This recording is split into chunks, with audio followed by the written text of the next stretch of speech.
2000년 전에 예수님께서 이 땅에 오셨습니다. 이 땅에 오신 예수님께서 너는 누구 편이냐? 바리새냐? 사두개인이냐? 아니면 에세네냐? 아니면 열심당원이냐? 아니면 내 편이냐? 묻지 않으셨습니다. 예수님께서 이렇게 말씀하셨습니다. 내 안에 거하라. 어디에? 내 안에 거하라. 내가 네 마음의 문을 두드리노니 내가 너로 함께 먹고 함께 마시겠다. 예수님 당시 때도 편가르기가 유행이었습니다. 바리새냐? 사두개냐? 에세네냐? 아니면 열심당이냐? 아니면 헤롯 당이냐? 넌 치 로마주의자냐? 아니면 반 로마주의자냐? 그때 예수님 담을 허무는 분으로 오셨습니다. 하나님과 인간에 막힌 담을 허물러 오셨습니다. 유대인과 이방인 사이에 치어져 있던 높은 담을 주님은 무너뜨리셨습니다. 가진 자와 가난한 자의 담을 허무셨습니다. 성멸의 담을 허무셨습니다. 관습의 담을 허무셨습니다. 요즘 세상 무섭고 두려운 것이 뭔지 아십니까? 자꾸 담을 세우는 겁니다. 그리고 세워진 담을 더 높이 세운다는 겁니다. 누구 편인지를 묻습니다. 어디에 속해 있는지 묻습니다. 그리고 자꾸 줄을 세웁니다. 진보냐? 보수냐? 우파냐? 좌파냐? 도대체 어디에 속해 있느냐? 자꾸 편을 나눕니다. 그런데 기억하셔야 됩니다. 예수 그리스도는 나누기 위해서 오신 분이 아니라 하나 만들기 위해서 오셨다는 겁니다. 교회도 마찬가지입니다. 세상에 아무리 이렇게 쪼개놓고 저렇게 쪼개놔도 교회는 예수 그리스도 십자가 안에서 하나 되는 역사해야 됩니다. 그게 이 땅에 교회를 세우신 하나님의 뜻이 아니겠습니까? 예수님은 정말 특별한 분이셨습니다. 보수주의자도 아니시고 진보주의자도 아니셨습니다. 그런데 동시에 예수님은 극우보다 더 보수적이셨습니다. 극좌보다 훨씬 더 진보적이셨습니다. 예수님은 보수적인 동시에 진보적이었습니다. 예수님의 12제자 중에 열심당원이 있었습니다. 반 로마주의자입니다. 무력을 동원해서라도 로마를 전복시키고 이스라엘의 독립을 이뤄내야 된다. 우리에게 왕은 오직 하나님 한 분밖에 안 계시다. 세상 사람들이 세운 왕은 인정할 수가 없다. 열심당원이었습니다. 예수님의 제자 가운데는 세리가 있었습니다. 근데 세리는 친로마주의자였습니다. 그런데 열심당원과 세리가 정치적 입장을 초월해서 같은 신앙을 가지고 오늘 예수 그리스도의 제자가 되고 주님은 그들을 사도라고 부르게 됩니다. 예수님은 보수도 진보도 은혜에 다 담으셨습니다. 그리고 그 가운데서 보수주의자도 아니고 진보주의자도 아니고 하나님의 사람으로 거듭나게 하셨습니다. 정치적인 성향 가질 수 있습니다. 그러나 그 속에 은혜가 담겨 있어야 되고 그 속에 변하지 않을 진리가 담겨져 있어야 합니다. 예수님은 율법의 1.1획도 결코 없어지지 않고 다 이루어질 것이다. 그렇게 말씀하셨습니다. 성경 말씀에 무엇을 더하거나 빼게 된다면 생명나무나 거룩한 성에 참여할 수 있는 권세도 뺏어버리겠다고 말씀하셨습니다. 거듭나지 않으면 하나님의 나라를 볼 수 없다. 단호하게 말씀하셨습니다. 도끼가 나무 뿌리에 놓여 있고 열매 맺지 못하면 찍혀 불에 던짐 당할 것이다. 노하는 것은, 화를 내는 것은 살인 죄를 저지르는 것과 똑같다. 하나님 나라, 말씀의 권위에 대해서는 가장 보수적인 분이 바로 예수 그리스도셨습니다. 이런 말씀을 들을 땐 틈이 없습니다. 하나님 나라의 절대적인 가치, 말씀의 절대적인 가치를 지키셨던 분이셨습니다. 1.1획도 땅에 떨구지 않고 다 이룰 것이다. 그런데 산상수훈을 통해서 오랜 유대인의 전통을 뒤집어 엎으셨습니다. 이혼에 대해서, 죄에 대해서 한 번도 그렇게 해석해 본 적이 없던 해석을 했습니다. 모세가 너희에게 이혼 증서를 주고 이혼하라고 그랬지. 그건 하나님의 원래 뜻이 아니라 너희의 악함 때문이다. 너희가 이혼을 막으면 사람을 죽여서라도 이혼을 할 존재되기 때문에 이혼 증서를 주고 이혼하라고 그랬다. 그러나 내가 너희에게 말하노니 가늠한 이유가 아니라면 아내를 버리지 않도록 해라. 구제를 은밀하게 행하라.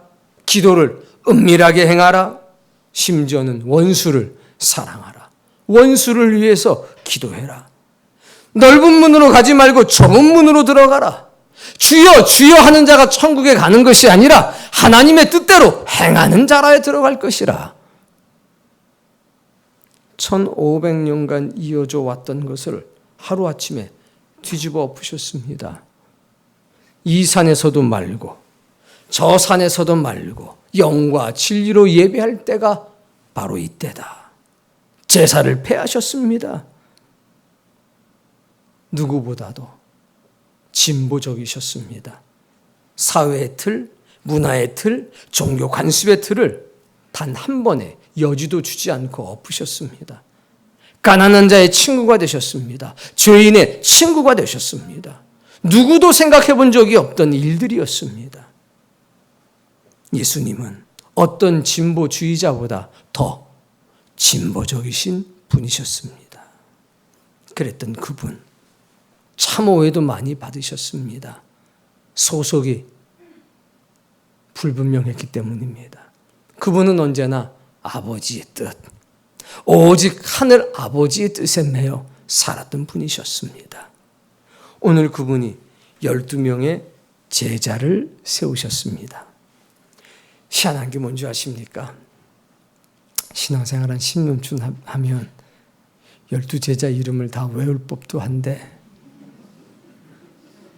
목사님들 중에서도 12제자 이름 다 외우시는 분이 제가 알기로는 한 3%도 안 됩니다. 하나하나는 다 하는데 외보시오. 띵 합니다. 주일학생들이 아마 가장 많이 맞출 겁니다. 이걸 외워라. 그렇게 말하지 않습니다. 그런데 오늘 본문은 우리에게 정말 놀라운 사실을 보여줍니다. 오늘 말씀의 제목, 은혜, 다 담다. 아마 오늘 예배가 끝나고 나면 어쩌면 이 가운데 한 70% 정도는 안 외우려고 그랬는데 예수님의 제자들이 다 외워지는 놀라운 기적을 체험할 수도 있습니다. 제가 정리해서 PPT를 준비했습니다. 먼저 예수님의 12제자를 볼 때는 세 팀으로 나눠서 봐야 합니다. 4명씩 이렇게 짝을 무리를 이루어서 다녔습니다. 편의상 1그룹, 2그룹, 3그룹으로 나눠 보겠습니다. 그 1그룹이 누구냐? 시몬, 베드로, 안드레, 요한, 야고보입니다. 베드로와 안드레는 형제였고 야고보와 요한도 형제였습니다. 세베대의 아들 야고보와 요한. 시몬 베드로는 이미 우리가 알고 있는 것처럼 원래 이름은 시몬이었고 예수님께서 지어준 별명이 베드로였는데 워낙 별명이 유명한 분이었죠. 저분들이 1그룹입니다. 시작. 이거는 다 합니다. 적어도 우리는 12명 중에 4명은 확실하게 아는 겁니다. 자, 이분들이 어떤 분이셨느냐? 선주였습니다. 동시에 어부였습니다. 즉, 배를 가진 어부. 갈릴리에서는 제법 잘 사는 분들이셨습니다. 근데 이 1그룹의 특징이 있습니다. 굉장히 감정적인 사람이었다는 겁니다. 어떤 사람이요? 감정적인 사람. 결단의 사람이었습니다. 이 네 사람들은 모든 것을 버리고 주님을 따랐던 사람입니다. 그리고 그 결정을 단번에 내린 사람들입니다. 단 한 사람, 안드레를 빼고는 불같은 성격의 소유자였습니다. 이게 1그룹의 특징입니다. 시몬 베드로, 안드레, 야고보, 요한. 이 그룹은 빌립, 바돌로메 가로 열고 나다나엘 가로 닫고, 마테와 도마입니다. 빌립과 바돌로메는 친구였습니다. 마테와 도마는 친구가 되었습니다. 이 2그룹입니다. 2그룹의 특징은 이분들은 굉장히 학구적인 분들입니다. 굉장히 신중하고 동시에 계산이 분명한 사람들입니다.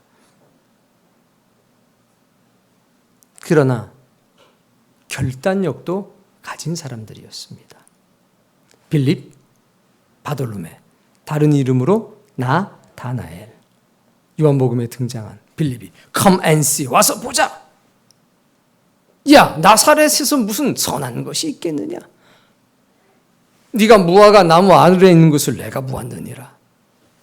딱 엎드렸던 빌립과 바돌로메, 나다나엘, 그리고 세리였던 마테, 의심 많은 제자라고 알고 있는 도마. 이 사람들이 제2그룹.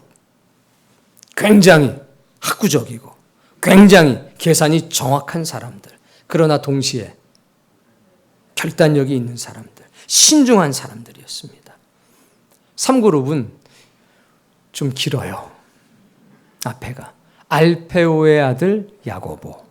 왜냐하면 그 앞에 세베대의 아들 야고보가 있기 때문에. 그래서 작은 야고보라고 합니다. 그리고 유다 다데오. 여기서부터 이제 헷갈리는 거죠. 셀롯이라고 하는 시몬. 그리고 가론 유다. 이 3그룹 중에 여러분이 알고 확실하게 아는 사람은 딱 한 명입니다. 가론 유다. 맞아, 가론 유다. 그러나 알페오의 아들 야고보, 소위 작은 야고보라고 기록되어 있습니다. 작은 야고보. 그리고 유다 다데오. 그리고 시몬, 셀롯인 시몬 혹은 가나안인 시몬. 그리고 가론 유다. 여기 있는 이 네 분들의 특징은 이름이 여러 개예요. 유다 다데오는 이름이 3개나 있습니다. 야고보는 언제나 또 다른 이름을 가진 유명한 야고보가 있었습니다. 큰 야고보, 세베대의 아들 야고보, 그리고 예수님의 동생인 야고보. 제일 안 유명한 사람이 알페오의 아들 야고보입니다. 더 헷갈리는 건 유다 다데오는 야고보의 아들이에요. 헷갈리게. 자꾸 야고보가 나와요. 이 3그룹은 열심당원 출신들입니다. 그래서 오늘 이 사람들에 대한 간략한 것을 보도록 하겠습니다. 자, 제1그룹 베드로, 안드레, 요한. 어쩌면 이 이름 때문에 설교가 길어질 수도 있겠습니다. 자, 베드로는 말입니다. 변화무쌍한 격정적인 사람입니다. 그리고 다혈질입니다. 한마디로 말하면 외강, 내유입니다. 그런데 너무나 속은 부드러운 사람이었습니다. 항상 언제든지 튀는 사람이었습니다. 주여 나를 항상 참지를 못하는 사람이었습니다. 심지어는 막 칼 빼서 말코의 귀를 자르기도 하지 않았습니까? 다혈질, 격정적인 사람, 변화무쌍한 사람. 야고보와 요한의 별명이 뭐였습니까? 우레의 아들, 천둥의 아들이었습니다. 얼마나 목소리가 컸는지, 얼마나 성격이 불같았는지 막을 자가 없었습니다. 그런데 이 그룹에 결이 다른 한 사람이 있었으니 안드레입니다. 그러니까 이 그룹들이 있는데 그중에 비슷하면서도 특별한 사람, 결이 다른 사람이 한 사람씩 있어서 그 사람이 나머지를 중화시키는 일들을 했었습니다. 안드레는 조용한 사람입니다. 사람들을 주님께 인도하는 사람, 언제나 포용적인 사람, 그러나 결단력이 있는 사람. 누군가를 주님께 이끄는 능력이 탁월했습니다. 베드로를 누가 주님께 인도했습니까? 안드레. 베스다 들녘에서 어린아이와 그의 도시락, 그것을 가지고 누가 그 어린아이를 주님께 인도했습니까? 안드레. 헬라인들이 성전을 찾아왔을 때 그 헬라인들을 누가 주님께 소개시키고 인도했습니까? 안드레.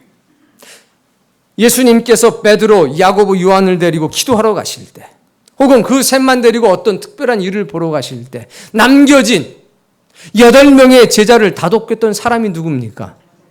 안드레. 자기 그룹 안에 있던 3명의 제자들이 주님을 따라갈 때 너는 남아있어라.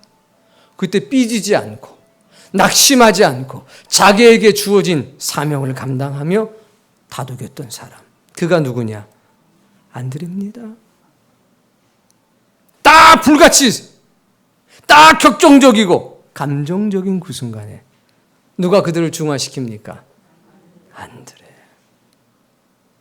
이렇게 1그룹의 사람들이 있었습니다. 2그룹이 아주 재미있습니다. 빌립, 바돌로메, 가로 열고 나다나엘, 그리고 마테와 도마.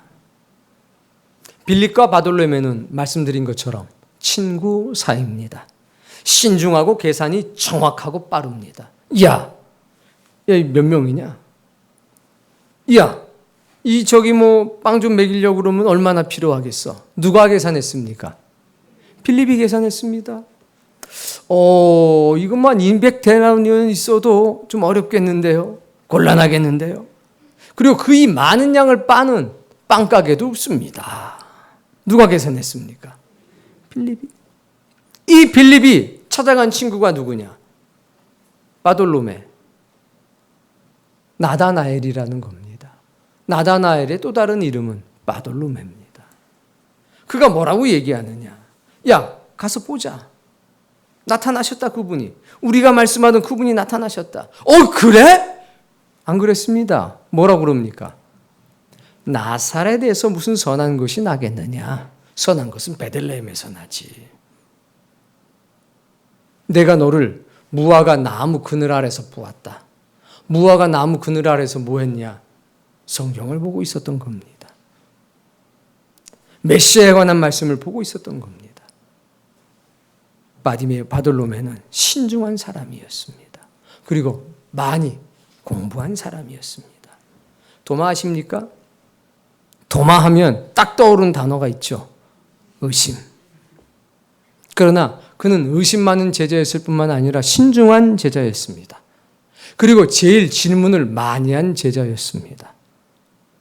사람들이 그걸 자꾸 놓칩니다. 도마는 신중했습니다. 의심도 있었습니다. 그러나 그 의심을 담고 있지 않고 질문을 통해서 풀어나가는 제자가 누구였느냐? 도마였습니다. 이 도마가 나사로의 사건 때 한 말이 있습니다. 다들 멈칫. 야, 나사로에게 돌아가자라고 했을 때, 두려워 떨고 있을 때 도마가 벌떡 일어나서 뭐라고 합니까? 주님과 함께 우리 다 같이 죽으러 가자. 이성적 회의주의자처럼 보이지만 한편으로는 아주 뜨겁고 진지한 열성을 가지고 진리를 추구했던 사람이 누구냐? 도마입니다. 야, 나는 주님 그 상처에 손 넣어보기 전에 못 믿겠다. 그걸 의심이라고도 말할 수 있겠지만 신중이라고도 말할 수 있습니다. 질문이 많다는 건 다양한 방면으로 생각한다는 거 아닙니까?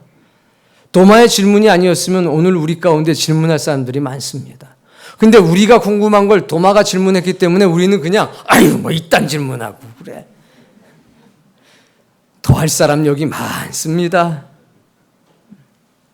마태의 원래 이름은 레위입니다.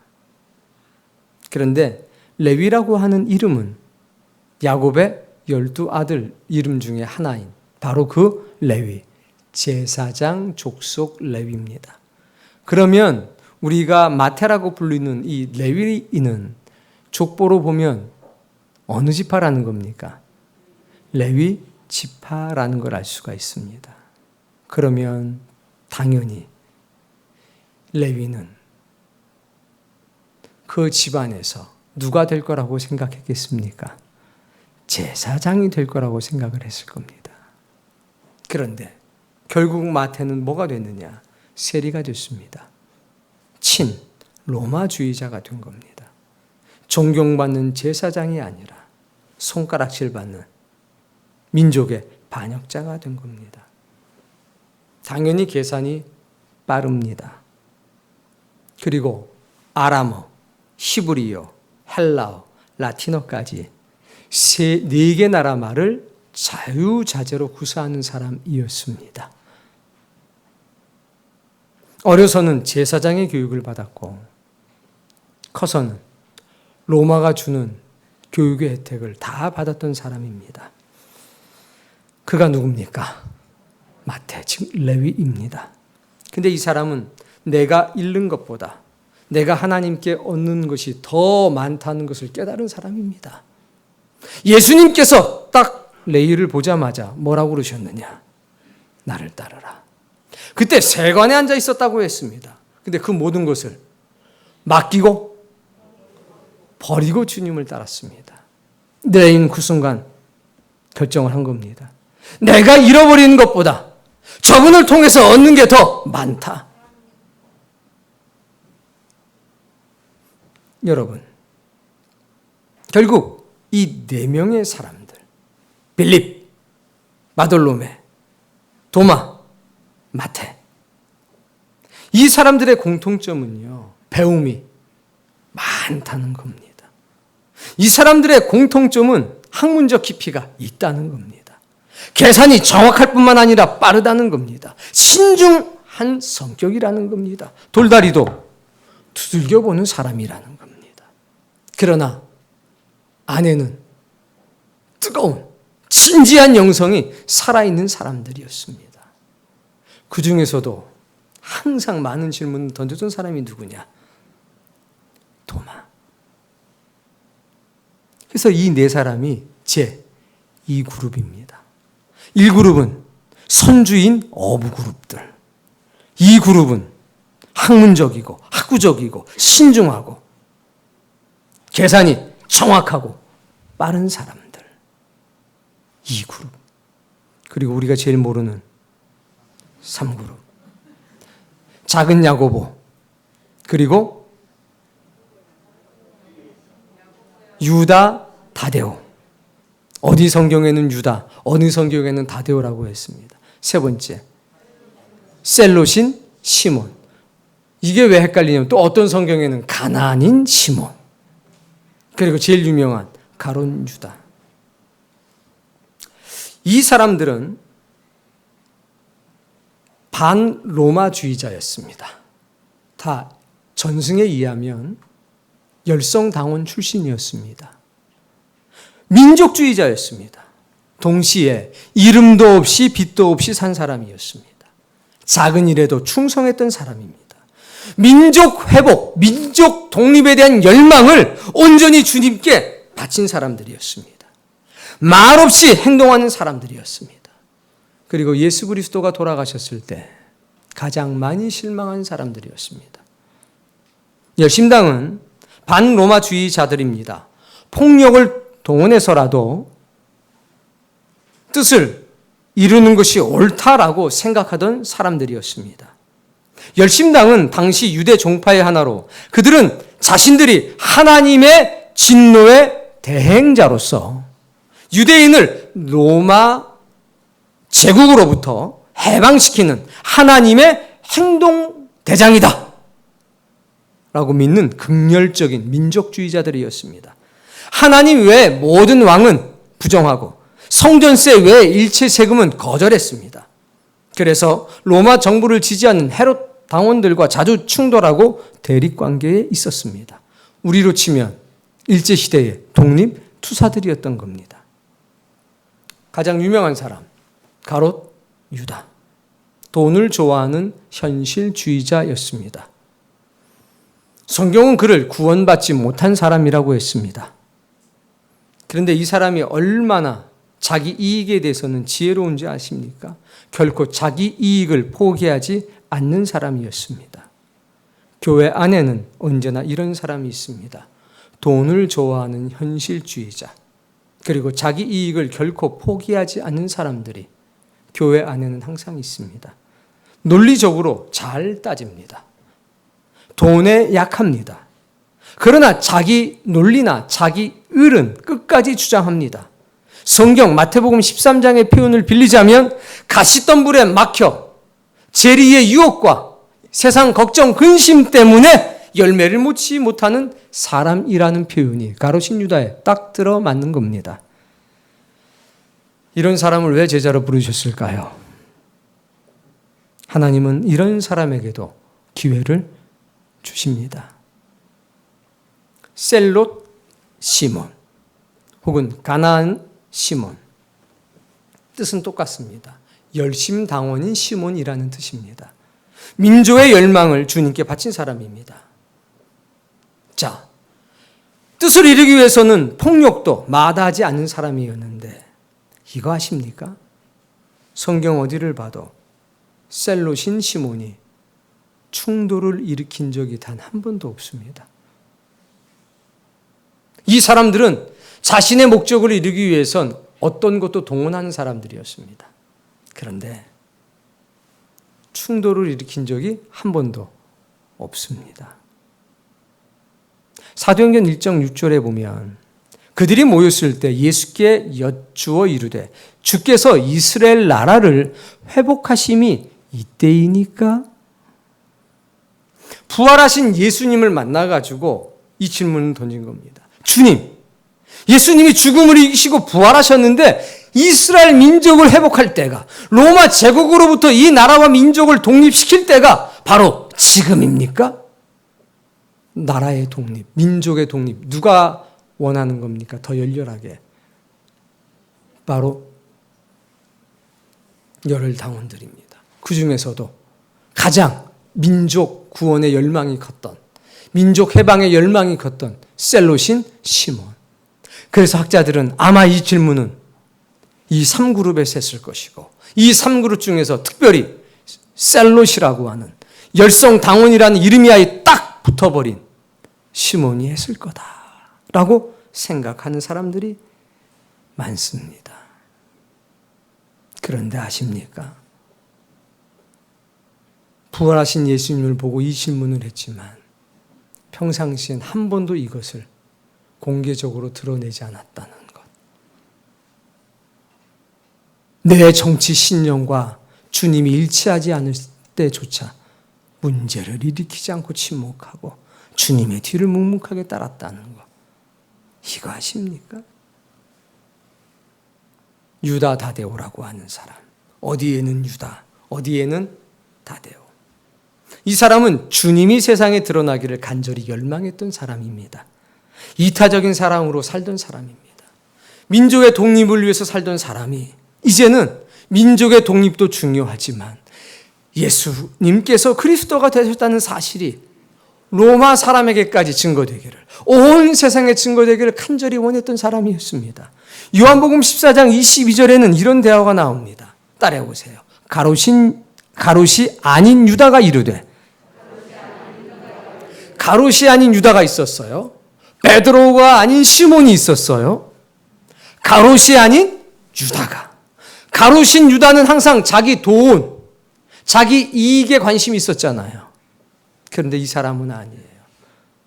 이름이 같다고 삶까지 같은 건 아닌 것 같습니다.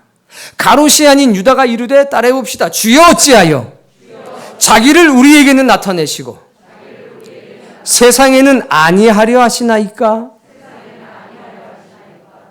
주님이 누군지 나는 알았습니다. 우리는 알았습니다. 근데 세상은 주님이 누군지를 모르지 않습니까? 그런데 왜 주님을 세상에 나타내지 않고 자꾸 가리우시고 숨기는 겁니까? 유다 다데오는 딱 성경에 이 한마디를 남겼어요. 이 사람들은 말입니다. 논리가 정연한 사람이고 행동하는 사람들이고 투쟁하는 사람들이었습니다. 그런데 지금 침묵하고 있습니다. 각자가 단 한마디. 저는 주님이 세상에 드러나는 것, 세상 사람들이 주님이 메시아라는 것, 그리스도라는 것, 그거를 알게 하는 것이 가장 중요한 일이라고 생각합니다. 저는 그것을 위해서 제 인생을 주님께 바쳤습니다. 그게 유다 다데오였습니다. 예수님께서 말합니다.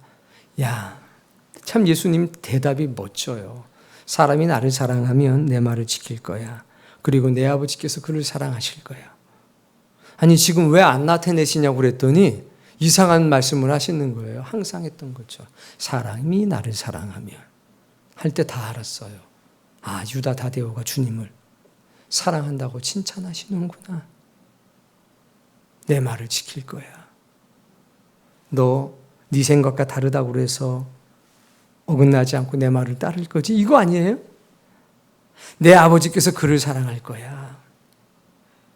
자, 이걸 알아들을 수 있는 지혜가 있어야지. 이거 뭐라고 그러시는 건가? 맨날 이상한 말씀만 하시고. 나를 사랑하지 않은 자는 내 말을 지키지 아니할 거고 너희가 듣는 말은 내 말이 아니고 내 아버지의 말씀이야. 유다 다데오, 너 나 사랑하지? 내가 알아. 그리고 너 내 말을 끝까지 지킬 거지? 그래. 언젠간 네가 이 역사 이룰 거야. 난 그렇게 믿고 있어. 내가 나를 드러내는 게 아니라 네가 나를 드러난 날이 있을 거야. 그러려면 나를 참으로 사랑해야 돼. 그리고 네 안에 사랑이 있는 것을 내가 봤어. 이거는 사랑의 마음이 없이는 복음을 전할 수가 없는 거야. 그래, 됐다. 투쟁을, 뜻을 이루는 방법으로 폭력을 자신의 의견을 관철시키는 도구로 사용했던 사람이 이제 하나 여기다 담았습니다. 예수 그리스도의 말씀과 사랑. 그게 유다 다데오였습니다. 네 번째는 작은 야고보, 알페오의 아들이라고 하는 작은 야고보입니다. 키가 작았던 것 같아요.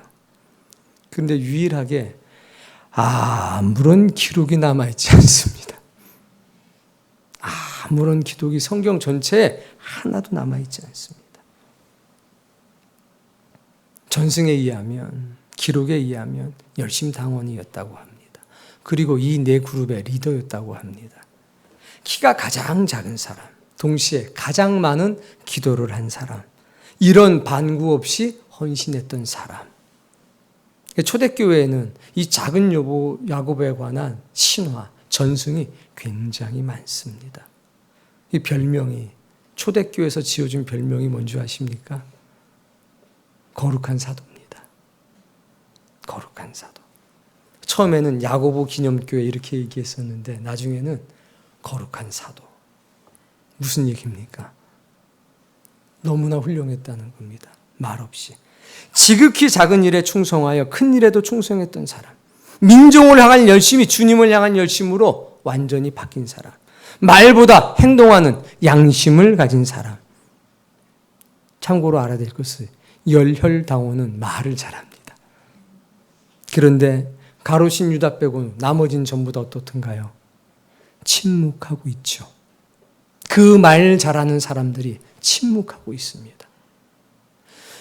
민족 독립을 위해서 자신의 생명을 들였던 사람이 예수님이 침묵하자 자기도 침묵하고 목적을 이루기 위해서 수단과 방법을 가리지 않던 사람들이 진리와 은혜 앞에서 철저하게 순종하는 사람이 됐습니다. 여러분, 신앙이 깊은 사람들은 애국자입니다. 그러나 애국자들이 모두 진실한 신앙인은 아니라는 사실을 아셔야 합니다. 우리는 애국이라는 말을 하는 사람 모두가 진실한 신앙인이 아니라는 사실을 아셔야 합니다. 근데 우리는 때때로 이것을 잊어버립니다. 가룟 유다가 했던 말이, 가장 많이 했던 말이 애국입니다. 자신의 신념과 예수님이 신념이 일치하지 않자 어리석은 행동을 했습니다. 주님을 팔아먹었죠. 가롯의 말을 기억하십니까? 향유 사건 때 이 향유를 300데나리온에 팔아가지고 가난한 사람을 돕는다면 얼마나 좋은 일인가. 그 이야기를 들은 제자들이 마음이 흔들려서 수근수근대고서 아유, 좋은 생각인데 다 홀랑 넘어갔어요. 근데 성경은 뭐라고 기록하고 있습니까? 그가 이 말을 한 것은 가난한 사람을 위해서가 아니라 자기가 돈을 훔치려고 그랬다 라고 기록하고 있지 않습니까? 돈을 사랑했던 사람. 얼마나 좋은 말입니까? 사탕 발림과 같은 달콤한 말에 제자들도 다 동조했습니다. 그러나 그 말은 탐욕을 숨기는 욕망의 보자기에 불과했다는 겁니다. 여러분, 오늘날 벽을 쌓으려고 하는 사람은 참 많습니다. 그러나 다리를 놓으려고 하는 사람은 적습니다. 은혜는 벽을 쌓는 것이 아니라 다리를 놓는 것이 아닐까요? 일제시대 독립운동가와 친일파 순경이 예수님을 믿고 제자가 될 수 있겠습니까? 친로마인 세리와 반로마인 열심당원이 하나의 신앙을 가질 수 있겠습니까? 관용은 신념은 지키되 다른 신념을 가진 사람을 포용하는 게 관용입니다. 자신의 신념을 잊어버리고 않는 건 관용이 아닙니다. 그러나 자신의 신념을 지키되 신념이 다른 사람을 포용할 수 있는 것, 이것이 사랑이고 이것이 은혜입니다. 예수님께서 12명을 부르셨습니다. 그런데 그 12명이 1그룹과 2그룹과 3그룹으로 나눠져 있습니다. 그건 어쩔 수가 없는 겁니다. 왜? 성향이 다르기 때문입니다. 교회에도 성향이 다른 사람들이 모여듭니다. 누구는 진보고, 누구는 보수고, 누구는 활동적인 것을 좋아하고, 누구는 조용한 것을 좋아하고, 다 성향이 다릅니다. 예수님은 그 성향이 다른 사람들을 다 당신의 은혜의 그릇 안에 담았습니다. 하늘도 땅도 저 조합은 어울릴 수 없는 조합이라고 얘기했습니다. 그런데 주님은 다 담으셨습니다. 다 담으셨을 뿐만이 아니라 그들을 포용했습니다. 그리고 그들을 하나 되게 하셨습니다. 우리가 은혜를 받았다면 예수 그리스도처럼 이 교회가 모든 것을 다 담을 수 있는 사람이 되어야 되지 않겠습니까? 격정적인 사람이 오고 다혈질적인 사람이 와도 그를 담아야 되지 않겠습니까? 우리의 아들들이 왔을 때도 그들을 담아야 되지 않겠습니까? 담을 뿐만 아니라 그들을 제1그룹으로 인정해 줄 수 있는 그런 교회가 되어야 되지 않겠습니까? 그런데 하나님께서는 그들만 두지 않고 누구를 그 속에 끼셨냐? 안드레. 가장 먼저 부름받은 안드레를 거기에 탁 껴놓으셨습니다. 그래서 그들을 하나 되게 하셨습니다. 그리고 그들이 다툼이 없이 살아갑니다. 하나님의 은혜지만 그 사명 잘 감당했던 사람이 누구냐?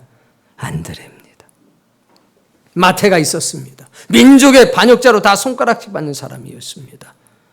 열심당원이 독립운동을 포기하고 주님의 제자가 됐을 때 성경에 기록되어 있지는 않지만 얼마나 특별한 역사가 있었을까요? 그런데 그 이야기를 이 열심당원 출신들은 침묵합니다. 오히려 침묵함으로 가장 강력한 메시지를 던지고 있다는 겁니다. 와 보니 누가 있었느냐? 세리였던 마태가 있었습니다. 저놈의 새끼는 저 레위 사람인데 저놈의 새끼 그냥 제사장이나 되지 그냥. 아우 저거 일제 앞잡이 돼가지고 새끼 저거 아이고 저거 그냥 아우 저씨 그냥 확 그냥 옛날 같으면 그냥 한번 그냥 칼침 한번 놔버리는 건지 새끼 저거 그냥. 테러 대상 제1호가 세리였습니다.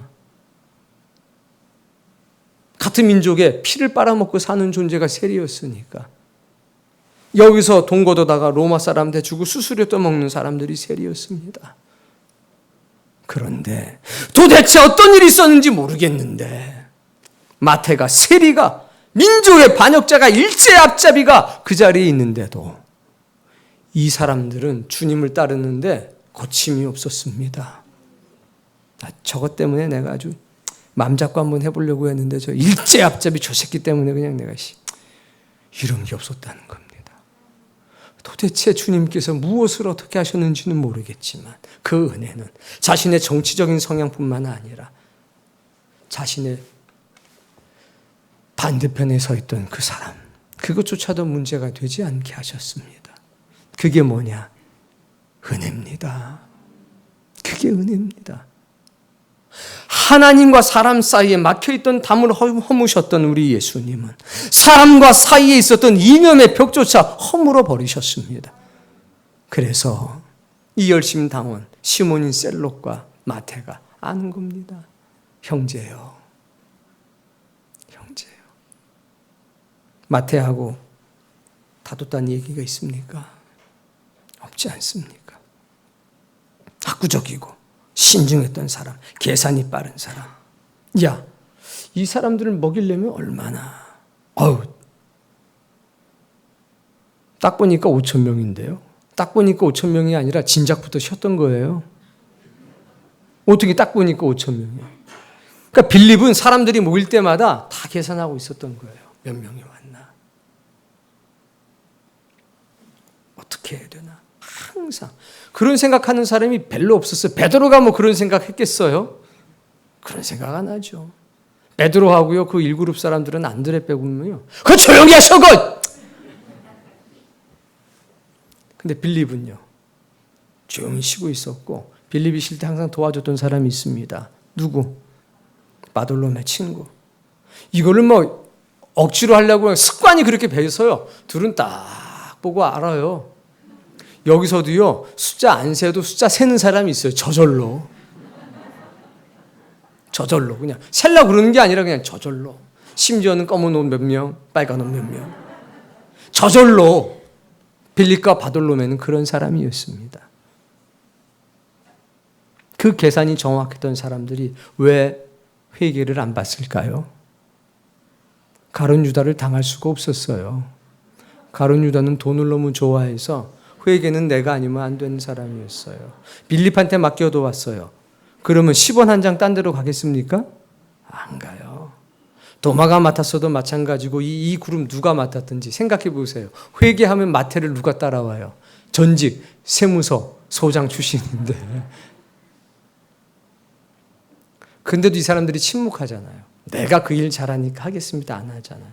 그래 네가 해. 이건 중요한 문제가 아니었던 거예요.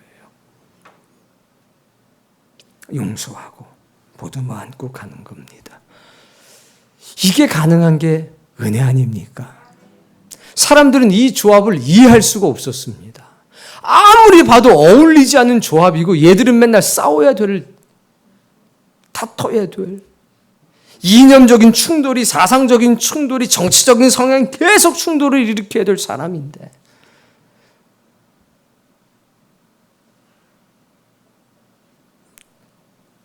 그렇죠. 예수 그리스도 그분의 은혜 하나 때문에 신념은 지키되 다른 신념을 가진 사람을 포용하는 것, 이것이 은혜 아니냐? 이것이 사랑 아니냐? 오늘 이 교회가 걸어야 될 길이 이거 아니겠습니까? 우리가 은혜를 받았다면 다 닮는 사람이 돼야 되지 않겠습니까? 단순히 우리의 신념을 포기하고 무조건 끌어들여야 되겠다가 아니라 마치 용광로가 모든 쇠를 녹여서 재창조하는 것처럼 용광로 속으로 들어갈 때 야 이거 몇 년도 산이냐 따집니까? 야 이거 녹슬었냐 안 슬었냐 따집니까? 아닙니다. 용광로 속으로 들어갈 때 딱 하나만 따집니다. 쇠냐 아니냐. 거기에 자기를 넣지를 않습니다. 녹슨 쇠가 됐든 낡은 쇠가 됐든 새로운 쇠가 됐든 철이면 됩니다. 철이면 다 용광로 속으로 들어갔다 나오면 하나가 돼서 나오는 겁니다. 은혜가 그렇습니다. 들어갈 때는 열심당원이고 들어갈 때는 선주인 어부고 들어갈 때는 세리였는데 그리스도 예수 안에서 나오게 될 때는 하나님의 사람으로 나오는 겁니다. 이게 은혜 아닙니까? 자꾸 나눕니다. 자꾸 문을 닫습니다. 그러니까 주님은 오늘 우리에게 보여주십니다. 얘들아, 문 닫지 마라. 얘들아, 가리지 마라. 하나만 확인해. 쇠인지 아닌지 확인해. 보십시오. 1그룹, 2그룹, 3그룹이 있었지만 다 어떤 사람들이었느냐? 결단의 사람이었습니다. 의심하는 것 같았지만 죽으러 가자, 주님과 함께. 돈의 노예가 돼서 사는 것 같았지만 주님이 부르시자마자 모든 것을 다 맡기고 버리고 따랐던 사람입니다. 민족 구원에, 민족 해방에 자신의 생명을 바쳤던 사람들이 하나도 아니고 넷이 있었습니다. 그런데 세리가 그 자리에 있는데도 불구하고 모든 것을 버리고 민족 해방에 대한 열망을 오직 그리스도 예수에 대한 헌신으로 바꾸고 그 자리로 나간 사람들. 그리고 자신의 논리를 단 한 번도 주장하지 않으면서 침묵했던 사람들. 조용히 말없이 행동했던 사람들. 그게 3그룹입니다. 가로신 유다만 어긋난 길을 걸었던 겁니다. 사랑하는 성도님, 저는 이 어려운 시기를 보내는 교회가 영적으로 이 기회에 더 강력한 빛이 될 거라고 믿습니다. 말로 복음을 전하는 것보다 삶으로 복음을 전하는 것이 중요합니다. 은혜는 다 담습니다. 다 담되 본질은 지킵니다. 그러나 비본질은 보지 않습니다. 본질은 하나, 하나님을 사랑하는가. 그거면 된 겁니다. 너는 당이 어떤 소속이냐? 뭐 민주당이냐? 통합당이냐? 진보당이냐? 너는 보수냐? 너는 진보냐? 넌 얼마나 가지고 있냐? 넌 노동자냐? 자영업자냐? 사장이냐? 넌 대학 나왔냐? 대학 못 나왔냐? 넌 집이 있냐? 집이 없냐? 아닙니다. 주님은 그거 보지 않습니다. 네가 나를 사랑하느냐? 내 안에 거하라. 주님은 다 담습니다. 우리 가까운 데서부터 다 담읍시다. 여러분의 집에 베드로 있겠지 왜 없겠습니까? 여러분의 집에 도마 있지 왜 없겠습니까? 여러분이 아는 사람들 중에 셀로신 시몬 있지 왜 없겠습니까? 다 있죠. 그러나 오늘 주님은 우리에게 강력하게 말씀합니다. 나는 담을 허물어 왔다. 은혜는 다 담는 거다. 하나님께서 이 교회를 세우실 때에 다 담는 은혜의 그릇되라고 이 교회를 세우셨습니다. 그리고 그 일에 여러분을 초청한 겁니다. 12명이 다 다른 색깔을 가지고 살아가지만 정답은 하나입니다. 은혜. 은혜가 그 모든 것을 변화시켰습니다. 오늘 그 은혜가 예배하는 모든 분들에게 있기를 바랍니다. 그래서 여러분의 사상이, 사고가 힘을 얻게 되기를 바랍니다. 누구를 보더라도 철인가, 은혜자인가, 하나님을 사랑하는가, 영혼을 사랑하는 마음이 그곳에 있는가, 그것만 볼 수 있다면 주님 안에 다 담도록 합시다. 그래서 새로운 사람으로 재창조돼서 탁 세상에 드러날 때 우리 아마 잘했다고 칭찬받지 않겠습니까? 야, 이 교회는 좋은 의미에서, 어떤 의미에서? 정체를 할 수가 없다. 진보인 것 같은데 보수고, 보수인 것 같은데 진보고. 어쨌든 이 교회를 통해서 새로운 사람으로 태어나는 것은 확실하다.